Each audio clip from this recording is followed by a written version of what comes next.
Thanks to all, because this weekend, you all have come here. I'm sure that you are expecting some solutions and clarity related to apartment law, right? So now the problem, First World War and Second World War is over. Now the Third World War is through WhatsApp. I have seen a lot of communications. I don't know for what reason people are fighting in the same apartment. It's a joint family in every apartment. The concept is that it is completely based on joint family system. If you ask me why are you here, I'll tell you one answer. I am the absolute owner of a property. I am an apartment owner. I have a piece of land connected with that. I am not ready to sell or I am not ready to convey to any organization where my property rights where I have. I'll repeat it. I have an apartment. Along with that, I have a piece of land.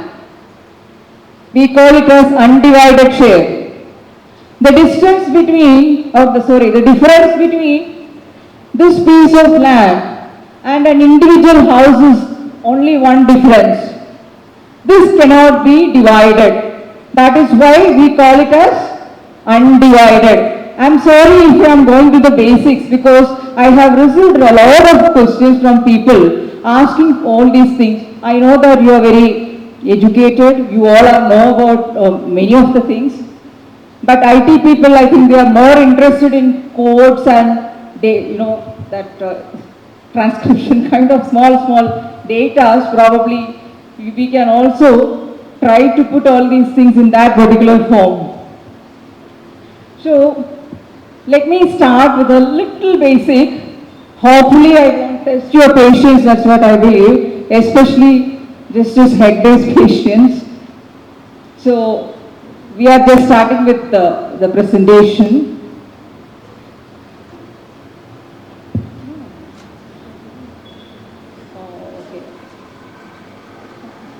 See, Article 300A. This is a constitutional right guaranteed to everyone. What exactly it says? Persons not to be deprived of property say by authority of law. So my property is mine. Like Mr. Vivek Reddy said, we are not in China. We are in India, in a democracy where we all have the right to own our property as an absolute owner. You might have seen in your sale deed, I am the absolute owner of the property. And the sale deed probably, when you sell the property to the purchaser, there are certain covenants in that. It is definitely mentioned that I am the absolute owner of the property. I am in peaceful possession and enjoyment of the property. I am transferring this to you. The difference between apartment and an individual property is an apartment 100 persons are joined together and holding that piece of land. Right? When it comes to an individual property, probably one or two owners will be there. My responsibility to this individual property is to pay tax. I don't think that I have any other responsibilities, right? So similarly, when 100 persons together holding a property or owning a property, what should be their responsibility? Their responsibility should be limited to payment of tax. The scheme of development in Karnataka, we cannot compare this particular scheme of development with Maharashtra or to an extent with Odisha. Maharashtra, probably I think most of the properties are leasehold properties, not freehold properties. Cooperative societies will be formed in the beginning, and these cooperative societies will be acquiring the land for their members. But you cannot impose a cooperative society once the entire project is completed. That is where this confusion starts. I am just starting with, Transfer of Property Act says that what is sale? Sale is a transfer of ownership in exchange of price. What is your responsibility as a buyer?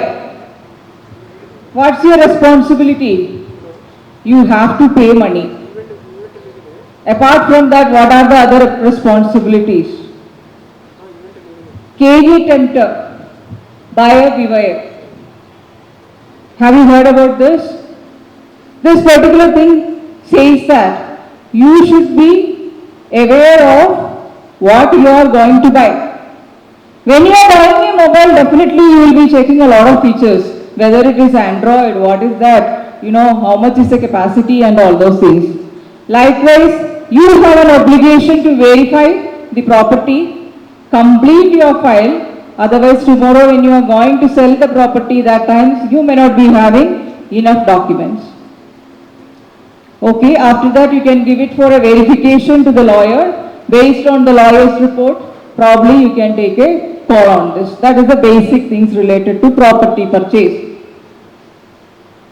And when it comes to the scheme of development which I had referred earlier, in Karnataka, one is the joint development, the other one is the self-development, and the third one probably housing societies.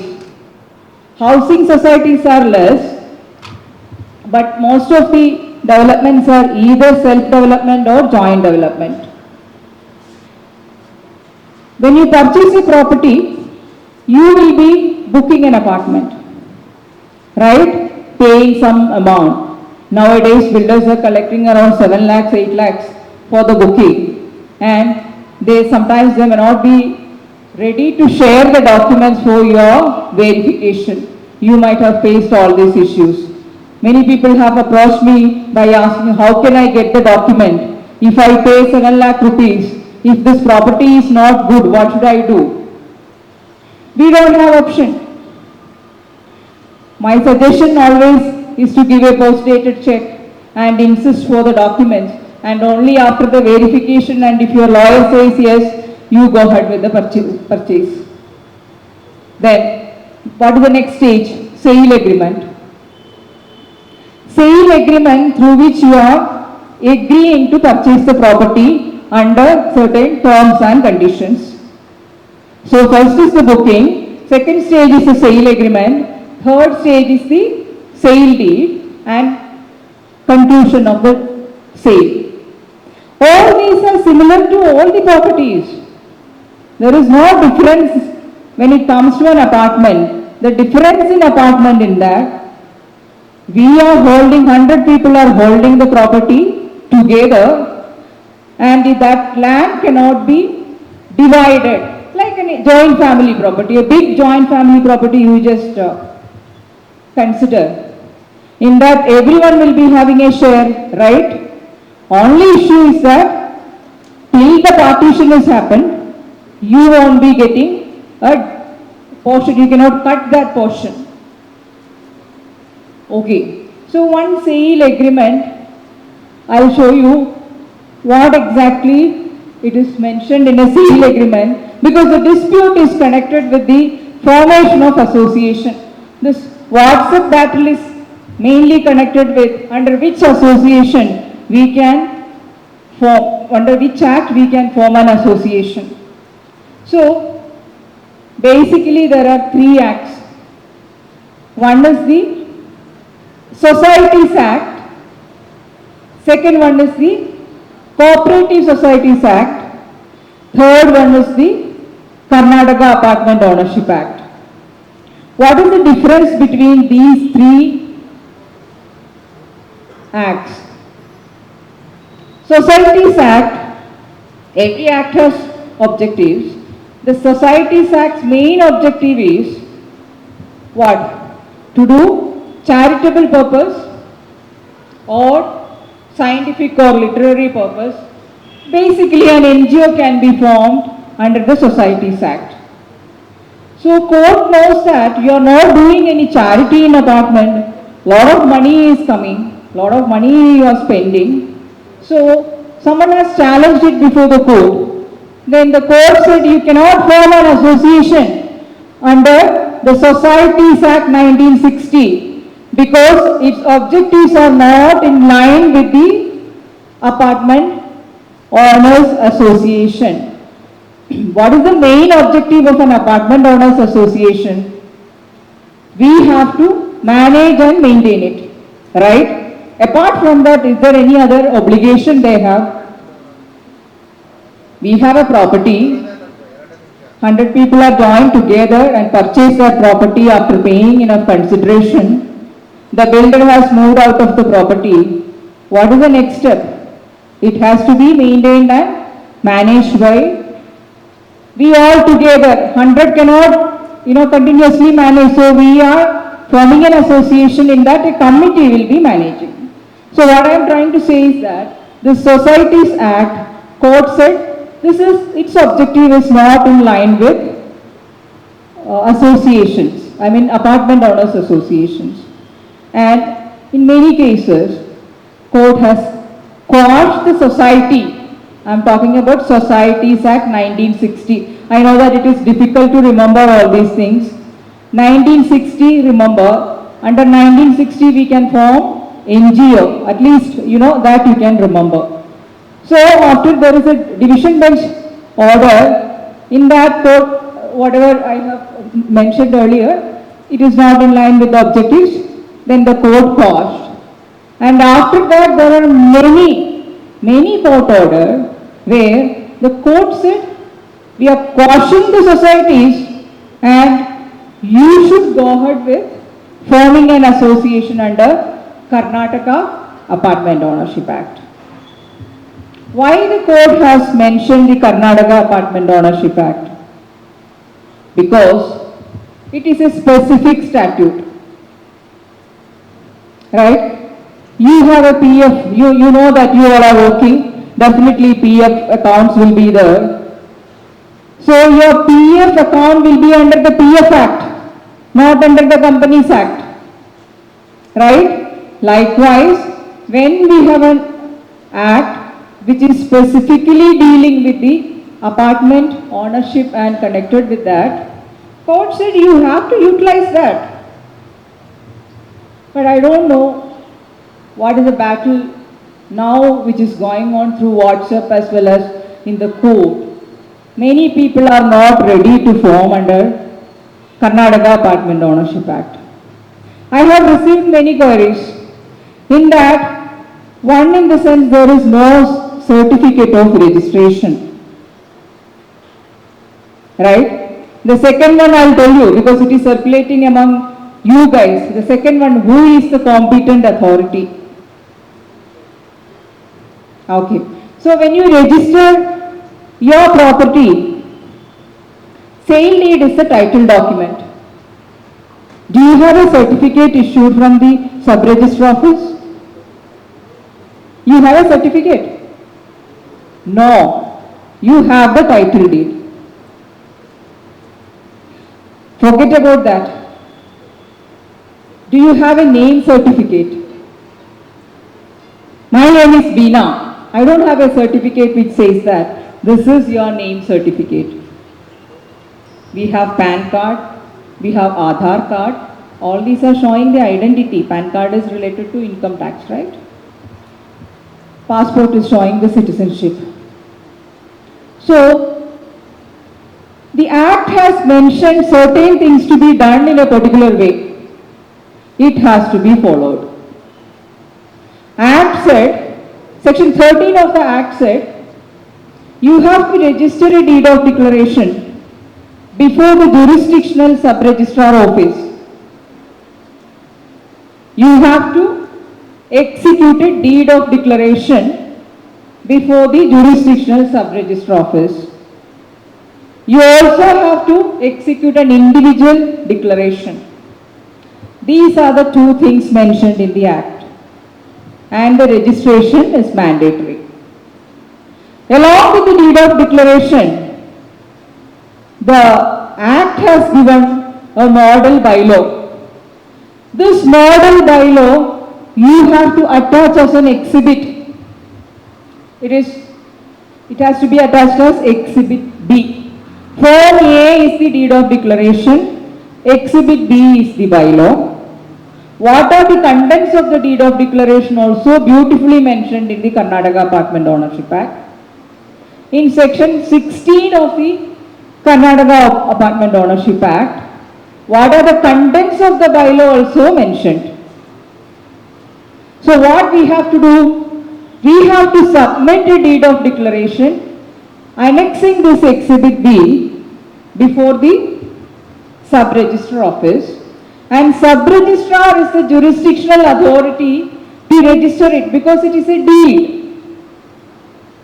It is not a normal bylaw or, where we can go and submit before the other registrars. It's a deed. So, basically we are bringing the property under the Karnataka Apartment Ownership Act by executing a declaration.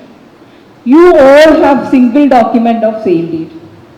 At least you can consider it as an opportunity to verify the details of the property, a big project, because in the deed of declaration, everyone's property's details will be there. How much is the undivided share? What are the details of the entire projects? All these has to be mentioned.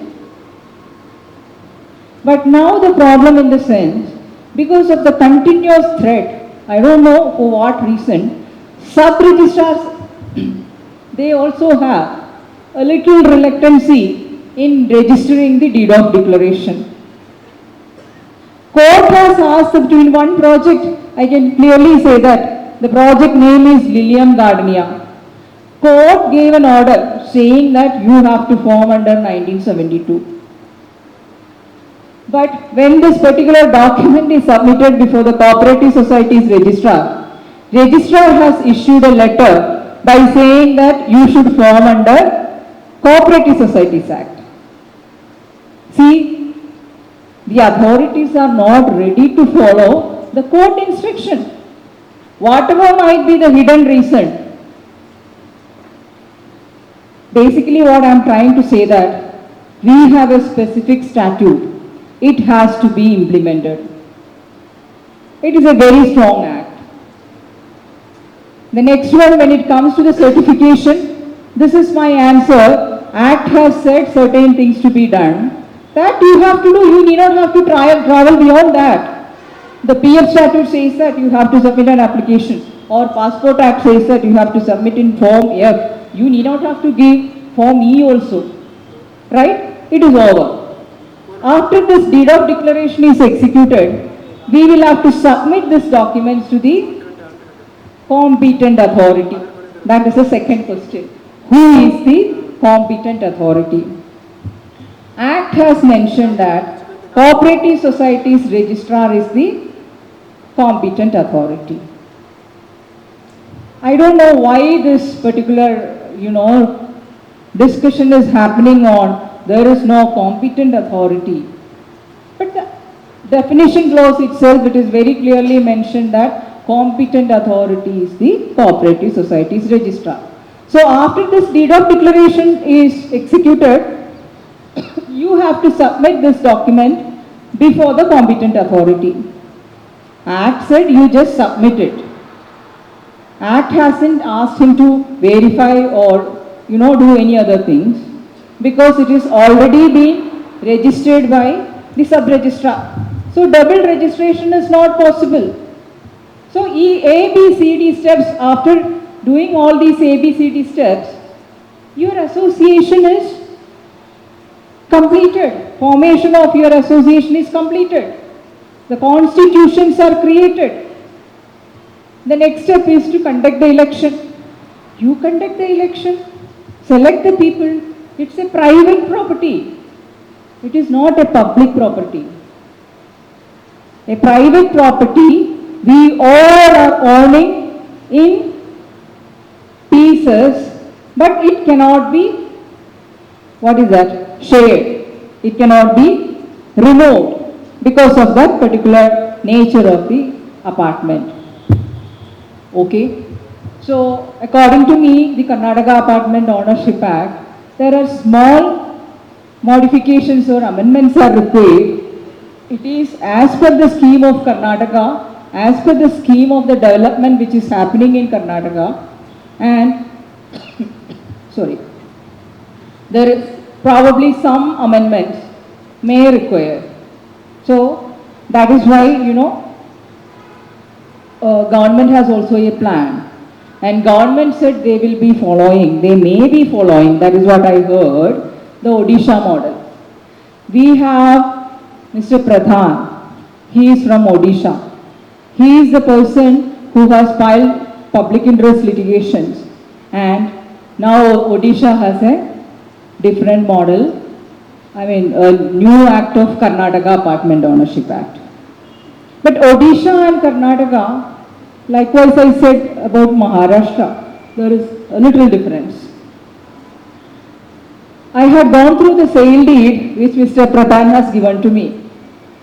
In that, undivided share is calculated only on plinth area. Right? Plinth area.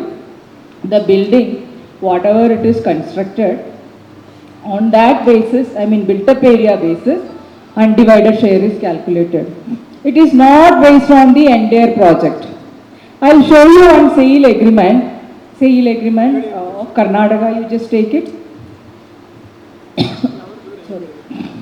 In that schedule of the property, please show.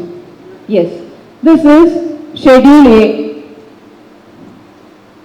Schedule A is the entire land. Okay? Then the next one, just go to the second one. Schedule B property.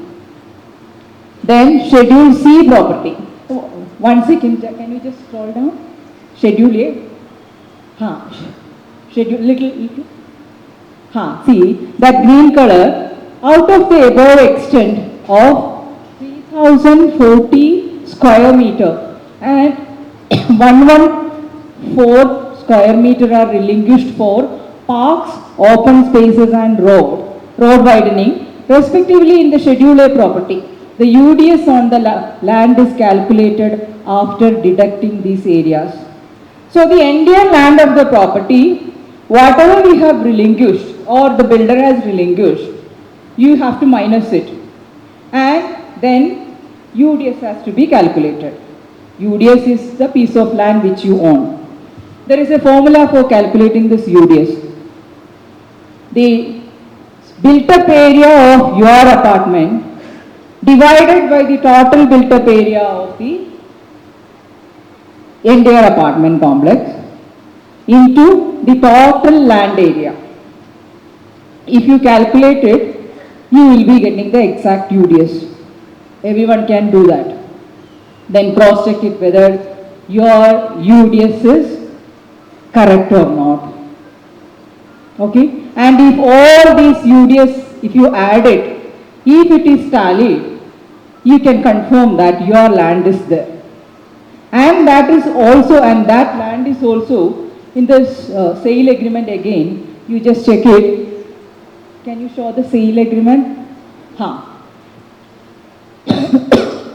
It is mentioned Schedule C property, an undivided 0.23% share right, title and interest in the Schedule A property, the total land. That is where you have to, you have to give your attention. So I will ask you, Q&A can be done after that. So in the total Schedule A property, a particular share is given, that is 0.23% share, right, title and manner in the Schedule A property, that is equivalent to 748.47. So you have a piece of land measuring 749 approximately, right? This is the scheme of development in Karnataka. But I have gone through the Odisha one. I can also show you the schedule of Odisha. Can you show me? Yeah, here, you just check it. This is one sale deed of Odisha. Here, the land underneath the said building in which the said residential apartment is situated. So what exactly the calculation? The difference, can you say? Can you say the difference? It is not calculated on the basis of the entire land. That makes a lot of difference. If 1 acre of land is there, if 10 people are there, if there is any relinquishment, after that a small portion might have gone, and this land, the entire land has to be divided among those 10 people. Here what happened? That they haven't considered the entire land. They have only considered the plinth area. So the land is not transferred to them. So in such cases, conveyance is required. What conveyance? Conveyancing to the apartment owners association. But when it comes to my apartment, I am the owner of the property. It is already been conveyed to me. How can I convey to someone else? To any other entity? You are calling it as, I have seen that many messages that a body corporate has to be created, or cooperative societies have to be created. I am not ready to give my land to any cooperative society. I just need an association to manage and maintain my property. For that, we will collectively form an association. We will execute a deed of declaration mentioning that this is my land area, this is the total area, this is my built-up area. I am bringing this particular property under the provisions of this Act, and whatever the procedures Act said, I will be following. My job is done. Why are you worrying about this certificate? Act is not prescribing any certificate. Act said you have to execute a deed of declaration. So, this certificate thing, I think to an extent I have clarified. If it is clarified, it's okay. Then the second one related to, what is that? Deed of declaration and competent authority. Competent authority also I have mentioned. There is clear definition given in the Act. In Odisha, I have gone through the Odisha Act. What exactly it is mentioned? competent authority is the district collector or commissioner, right? And the government has to notify it. Without notification, we cannot say that a competent authority is created. In our statute, the statute itself has already been created. Probably Justice Hegde might be saying that.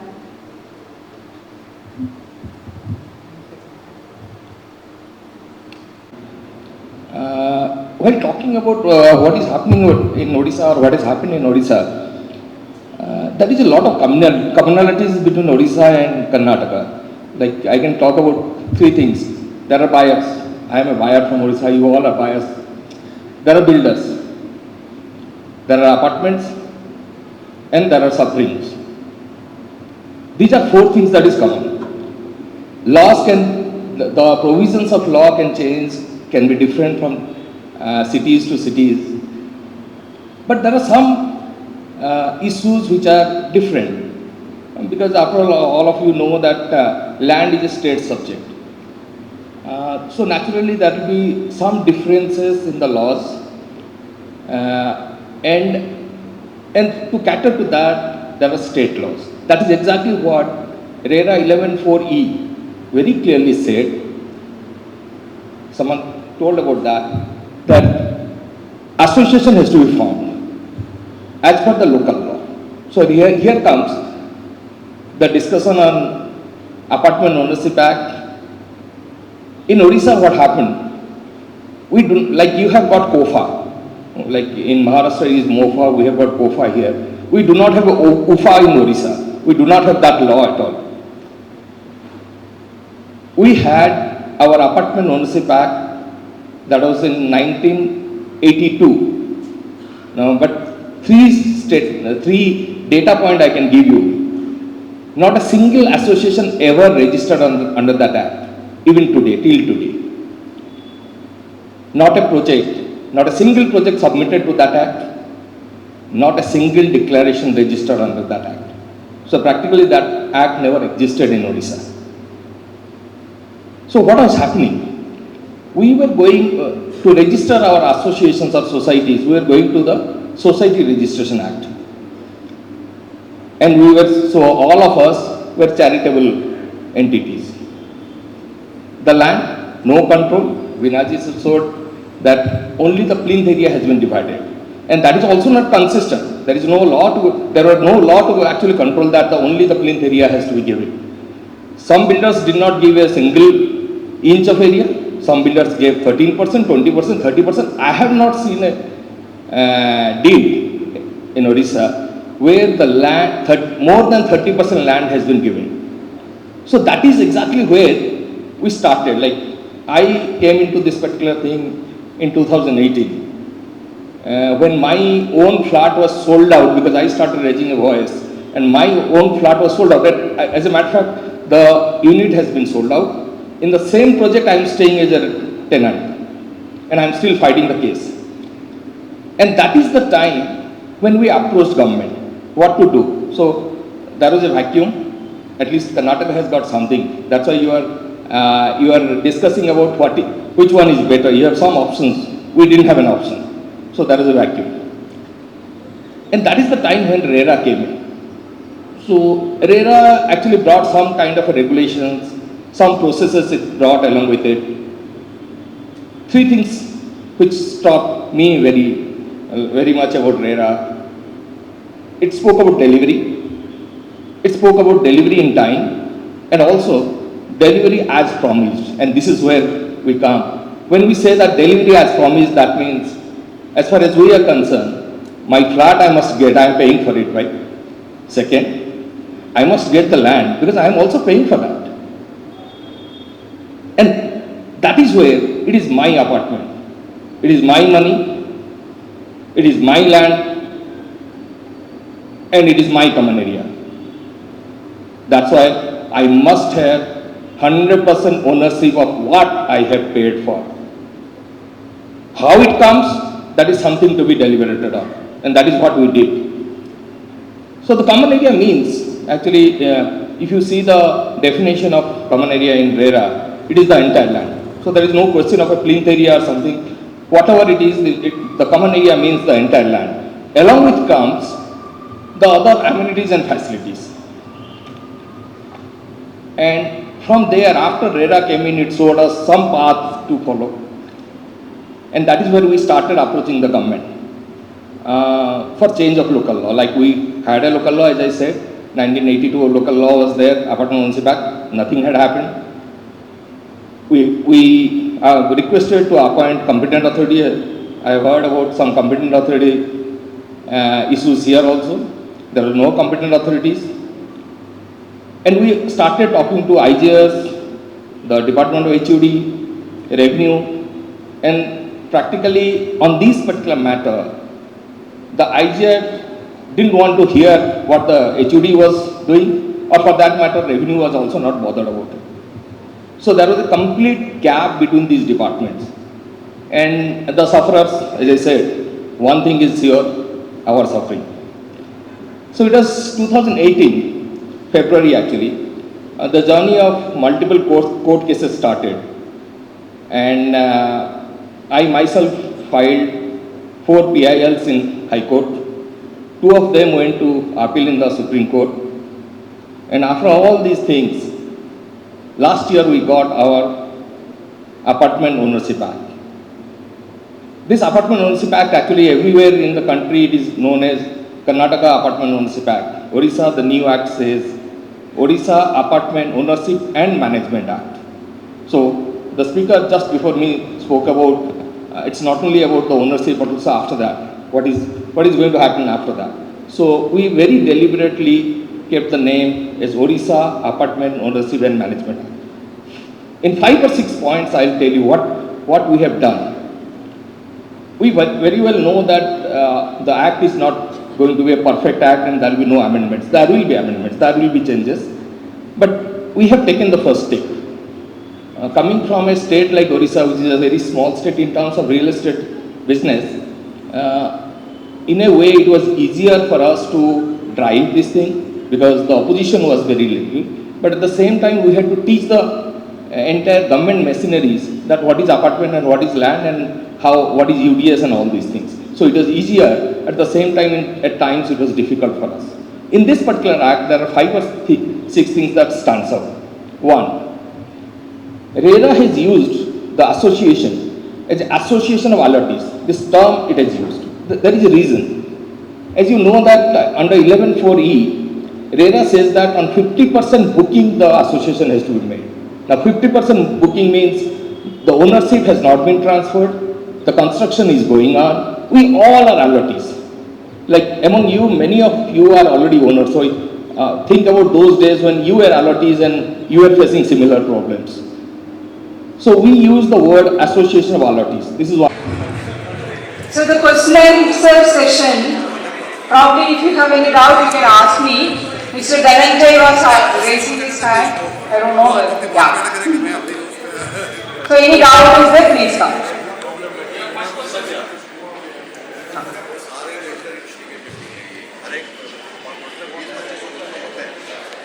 Judgment also in favor of landlord, claiming that it is possible to have an individual right. So this was a doubt that it came from Supreme Court. If it is a RERA approved project, in RERA there is a clear definition is given for common area. Common area means the entire project area, plus all the facilities and amenities whatever is situated that area. And the terrace very clearly mentioned that. And the court has also confirmed it. So if someone is claiming the terrace, what happens to the others, living in that same property? It would be difficult, right? So let me go to the other question. After the OC is granted and every flat is sold to third party, will the JD between landlord and builder is still valid? See, that is the foundation basically, right? As I mentioned about the scheme of development, in this particular thing, there is a joint development with the landowner and the builder. After that, the entire project is constructed and sold out to you. Then you have become the owner of the property.